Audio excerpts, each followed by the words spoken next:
You think love ends in one big moment. A fight, a betrayal, a storm that tears everything apart. But the truth is, most love doesn't die like that. It doesn't explode. It fades. And it fades quietly, in ways you barely notice, until one day you look at each other and wonder where it went. That's the scariest part. You don't even realize the habits that are slowly killing the connection you once held so tightly. You wake up next to someone who feels further than ever, and you can't point to a single moment when it happened, but deep down, you feel it. The distance grew one habit at a time. You know how you can leave a plant in the corner of your house. You water it at first, you give it light, you pay attention, but then life gets busy. You think, I'll water it tomorrow, or it's probably fine. Day after day, that small neglect adds up. By the time you finally notice, the leaves are brown, the roots are weak, and no matter how much you try to revive it, something has already been lost. Love is the same. It's not the big storms you should fear. It's the little droughts. And here's the uncomfortable truth. It's not always about what your partner does wrong. Sometimes it's about what you do without even realizing. Habits you think are harmless. Patterns you don't question. Things that feel so small you barely notice them, until they turn into cracks that no amount of effort can hide. So let me ask you something. When was the last time you looked at the way you show up in your relationship? When was the last time you caught yourself thinking, this tiny thing doesn't matter, only to feel a shift in the energy between you and the person you love? Because if you're honest, there are moments you felt the distance and you can't explain why. You don't see the rope snapping, but you feel it loosening, and it scares you. That's why this matters. Because love matters. Because love isn't destroyed by a single blow, it's worn away by the little things we overlook. And if you can learn to notice those things, if you can catch yourself in the act before it's too late, you can protect something precious. You can save yourself from waking up one day to a love that feels hollow. The first habit is so common that almost everyone falls into it. And yet it's one of the most powerful destroyers of intimacy. Constant distraction. That moment where you're physically there, but your attention is somewhere else. You tell yourself it's nothing. You tell yourself I'm just checking my phone, or I'm just tired right now. But to your partner, it's not nothing. To them it feels like absence. It feels like rejection. Picture this. They're sitting across from you telling you about maybe it's not something huge. Maybe it's a story about work, or something funny that happened on the way home. But while they're talking, you glance at your phone, just for a second. A notification pops up, your fingers move without thinking. You nod, you half smile, you catch half the word. Do you know what message that sends? It says what's on this screen is more interesting than what you're saying. You're not enough to hold my attention. You don't mean it that way, but that's how it lands. And love is built on moments of being seen. Real, full attention. The way your eyes meet when you're really listening. The way silence feels safe when you're really present. The way someone feels when they know they matter more than anything else in that moment. Every time you let distractions steal that away, you're making a withdrawal from the bank of intimacy. You don't feel it right away, but the account slowly drains. Think about it. How many times have you sat next to someone you care about, scrolling endlessly, while the space between you filled with silence that wasn't comforting, but empty? How many dinners have you had where your fork and your phone fought for your attention more than your partner's words did? You don't even realize the weight of it, but for them, it's loneliness. To sit beside the person you love and feel invisible is one of the most painful kinds of abandonment. And here's the trap. You convince yourself you'll make up for it later.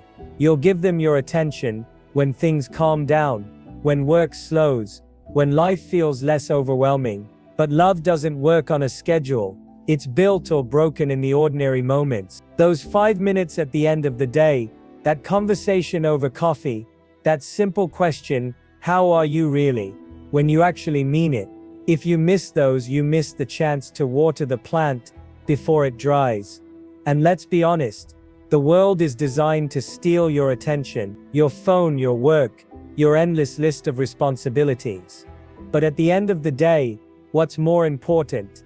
The email that could wait an hour, or the person sitting right in front of you? Because here's the truth. If you don't choose them in the small moments, you risk losing them in the big ones. Now you might be thinking, but I love them. They know that, and yes, maybe they do. But love unspoken, love unseen, love distracted, is love that feels incomplete. Presence is the language love understands best. When you strip it away, even accidentally, you're cutting off the very thing that makes someone feel secure, desired, and cherished. So the first habit that slowly kills love is not some dramatic betrayal. It's the habit of letting distraction become your default. And if you don't break it, you'll find yourself sharing space with someone who feels worlds apart. The question is, are you willing to put down the phone, quiet the noise, and look at the person in front of you as if they are the most important thing in your world? Because to them, that's the only proof that matters. And love is built on moments of being seen. Real, full attention. The way your eyes meet when you're really listening. The way silence feels safe when you're really present. The way someone feels when they know they matter more than anything else in that moment. Every time you let distractions steal that away, you're making a withdrawal from the bank of intimacy. You don't feel it right away, but the account slowly drains. Think about it. How many times have you sat next to someone you care about, scrolling endlessly, while the space between you filled with silence that wasn't comforting, but empty? How many dinners have you had where your fork and your phone fought for your attention more than your partner's words did? You don't even realize the weight of it, but for them, it's loneliness. To sit beside the person you love and feel invisible is one of the most painful kinds of abandonment. And here's the trap. You convince yourself you'll make up for it later. You'll give them your attention when things calm down, when work slows, when life feels less overwhelming. But love doesn't work on a schedule. It's built or broken in the ordinary moments. Those 5 minutes at the end of the day, that conversation over coffee, that simple question, how are you really, when you actually mean it. If you miss those, you miss the chance to water the plant before it dries. And let's be honest, the world is designed to steal your attention, your phone, your work, your endless list of responsibilities. But at the end of the day, what's more important? The email that could wait an hour, or the person sitting right in front of you? Because here's the truth. If you don't choose them in the small moments, you risk losing them in the big ones. Now you might be thinking, but I love them. They know that, and yes, maybe they do. But love unspoken, love unseen, love distracted, is love that feels incomplete. Presence is the language love understands best. When you strip it away, even accidentally, you're cutting off the very thing that makes someone feel secure, desired, and cherished. So the first habit that slowly kills love is not some dramatic betrayal. It's the habit of letting distraction become your default. And if you don't break it, you'll find yourself sharing space with someone who feels worlds apart. The question is, are you willing to put down the phone, quiet the noise, and look at the person in front of you as if they are the most important thing in your world? Because to them, that's the only proof that matters. Imagine your partner comes home, quiet, their shoulders heavy. You assume it's work. You assume they want space, so you give it. But what if they actually needed the opposite? What if they wanted you to look them in the eyes and say, tell me what's on your mind, I'm here? By assuming, you miss the chance to connect, and those missed chances add up. Now flip it. What if instead of assuming, you asked, not with pressure, but with presence, I noticed you seem off today. Do you want to talk about it? Or even simpler, what do you need from me right now? Do you see the difference? One creates walls, the other builds bridges. Here's the hard truth. When you stop asking, you start guessing. And when you start guessing, you stop truly knowing the person you love. And nothing kills love faster than the slow erosion of feeling unseen. Because love isn't about knowing someone once. It's about choosing to know them again and again. It's about treating them as a mystery worth unfolding, even years into your relationship. It's saying, I love who you were, but I also want to love who you're becoming. That's how intimacy stays alive. So ask yourself, When was the last time you asked your partner a new question? Not the routine, how was your day? But something deeper. Something like, what's been on your heart lately? Or what's one thing you wish I understood about you right now? These questions keep your connection alive. They keep your love breathing. Because the habit of assuming may feel harmless, but it's really silence in disguise. It's distance dressed up as familiarity. And if you let it linger, you'll wake up next to someone you no longer fully know, and who no longer feels fully known by you.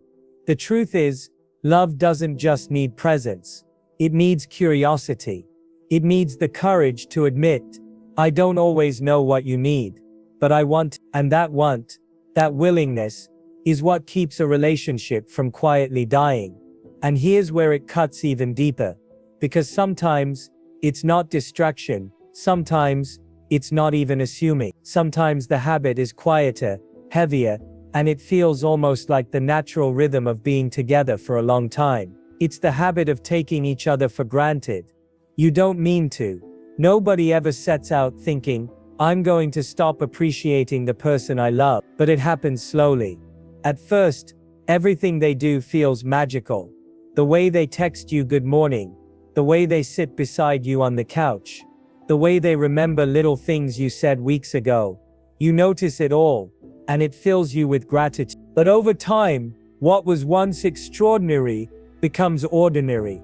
The things you once cherished become background noise. Their good morning text becomes routine. Their presence on the couch feels expected. Their kindness, their support, their effort, it all starts to blend into the rhythm of everyday life. And without realizing it, you stop saying thank you. You stop noticing the small things.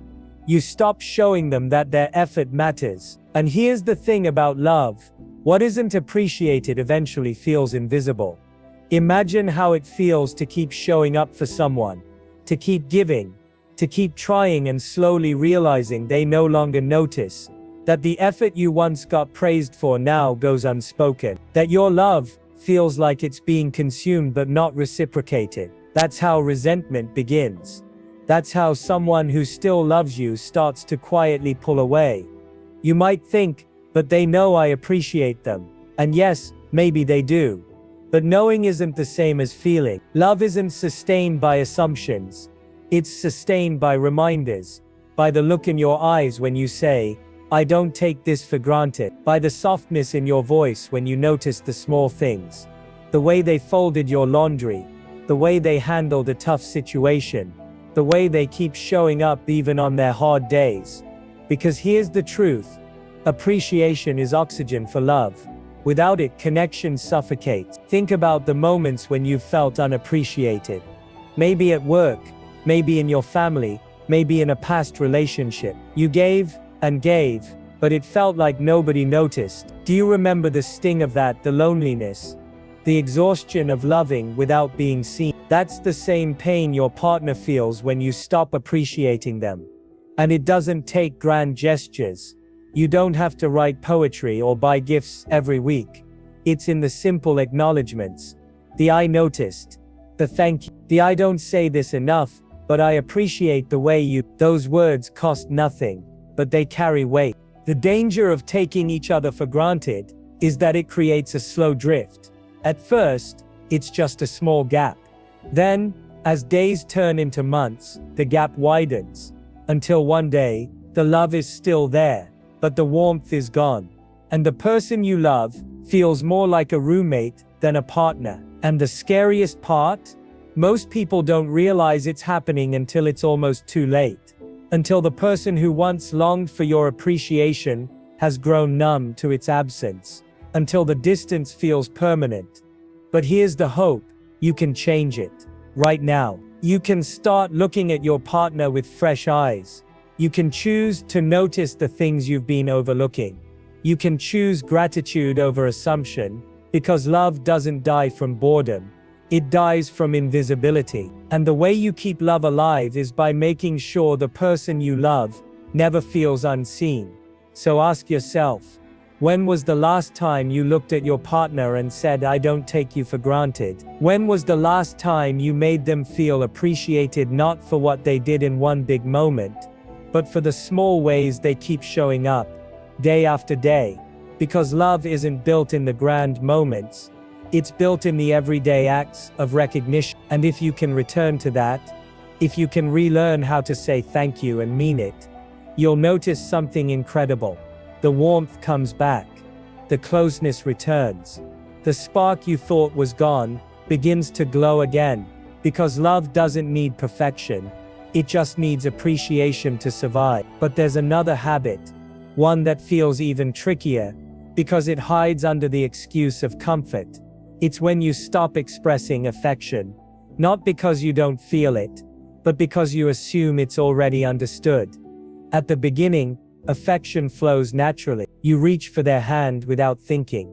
You kiss them just because. You send little messages in the middle of the day, not out of obligation, but out of pure impulse. Because you couldn't keep the feeling inside. Every look, every touch, every word felt charged with the electricity of new love. But as time passes, the effort slows. You still love them, but you stop saying it as often. You still care, but you stop showing it in small ways. You still want them, but you stop reaching for them with the same tenderness. It's not intentional neglect. It's the silent comfort of routine. You tell yourself, they already know how I feel. And maybe they do. But knowing is not the same as feeling. Love is not a one-time declaration. It's a daily choice, a daily action. Without the fuel of affection, it grows quiet. And quiet love, over time, starts to feel like absence. Your partner may never say it directly, but inside, they start to wonder, do they still want me? Do they still see me? Do they still feel what they used to? And here's the hardest part. Affection is not just about physical touch. It's about warmth in your words, softness in your tone, the little gestures that whisper, I see you, you matter, you are wanted. It's that hand on the back in a crowded room. It's that hug that lingers one extra second. It's that look across the table that says everything without words. When you stop expressing these things, love doesn't vanish immediately. But it cools. It becomes practical, functional, efficient. You share a life together, but you stop sharing a flame.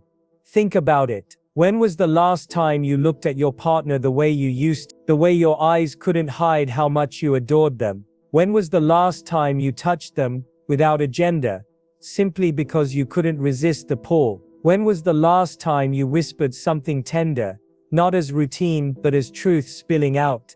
Affection is what makes love feel alive. Without it, your relationship can still exist, but it will feel like surviving instead of thriving. And surviving love is the slowest form of heartbreak. Here's the dangerous illusion. You convince yourself that the grand gestures will make up for the lack of daily affection. The anniversary dinner, the vacation, the birthday surprise. And yes, those things matter. But they can't replace the daily doses of love that remind your partner over and over that they are still chosen. Because real love doesn't live in the rare fireworks, it lives in the steady spark. So maybe it's been a while. Maybe the comfort of routine has stolen your tenderness. But here's the good news. You can reignite it. You can choose to hold their hand again. You can choose to kiss them like you mean it. You can choose to speak with warmth instead of assumption. You can bring back the very things that made your love feel alive in the first place. Because affection is not optional. It's not extra. It's the heartbeat of connection. And when you let it fade, love slowly withers. But when you keep it alive, love not only survives, it grows. And then there's the quietest habit of all. The one that creeps in, without a sound but leaves the deepest scars. It's the habit of avoiding the hard conversations. You tell yourself it's better not to fight. You tell yourself it's not a big deal. Or I don't want to ruin the mood. You swallow the hurt. You brush off the irritation. You bury the disappointment. At first it feels noble, like you're choosing peace. But over time, what you're really choosing is silence. And silence, when it comes to love, is dangerous. Because every unspoken frustration doesn't disappear. It stays. It sits in the corners of your heart, collecting like dust, and the more you avoid it, the heavier it becomes. Until one day, a small trigger, something as tiny as a forgotten chore or a sharp tone, unleashes months of unspoken pain. And suddenly, you're not arguing about dishes or schedules. You're arguing about everything you never said. Here's the truth. Love isn't fragile. It can handle hard conversations. What it can't handle is dishonesty, suppression, pretending everything is fine when it isn't. Because intimacy isn't just about joy, it's about honesty. It's about saying, this hurt me, this matters to me. Not because you want to fight, but because you want to stay connected. Think about it. When you hide your true feelings, your partner never gets the chance to really know you. They only know the version of you that smiles and nods and says, it's fine. But inside, you're carrying things alone. And love is not meant to be carried alone. Avoiding the hard conversations doesn't just protect you from conflict, it protects you from closeness. Because closeness requires vulnerability. It requires the courage to say what's real, even when it's uncomfortable. And yes, it's scary. It's easier to scroll, to stay quiet, to hope things work themselves out. But the truth is, silence builds walls. Honesty builds bridges. And the more you practice choosing honesty over silence, the stronger your love becomes. Because here's the thing. Your partner doesn't need you to be perfect. They don't need you to never feel hurt, never feel frustrated, never feel scared. They just need you to let them in, to let them carry it with you, to let them know the real you, even when the real you is complicated. So don't be afraid of the hard conversations. Be more afraid of what happens when you avoid them. Because avoiding them doesn't save love. It slowly starves. And when you look at these habits together, the distraction, the assumptions, the lack of appreciation, the fading affection, the silence, you start to see the truth. Love doesn't die in one dramatic moment. It dies in the little choices, the daily patterns, the quiet neglect. But here's the hope. If habits can destroy love, habits can also save it. You can choose presence over distraction. You can choose curiosity over assumption. You can choose gratitude over neglect. You can choose affection over routine. You can choose honesty over silence. Love doesn't need you to be perfect. It just needs you to be intentional, to notice, to care, to show up in the small ways that matter most. Because at the end of the day, love isn't lost in the storms. It's lost in the drought. And if you can learn to water it daily, with attention, curiosity, gratitude, affection, and honesty, you'll discover something powerful. Love doesn't just survive, it thrives.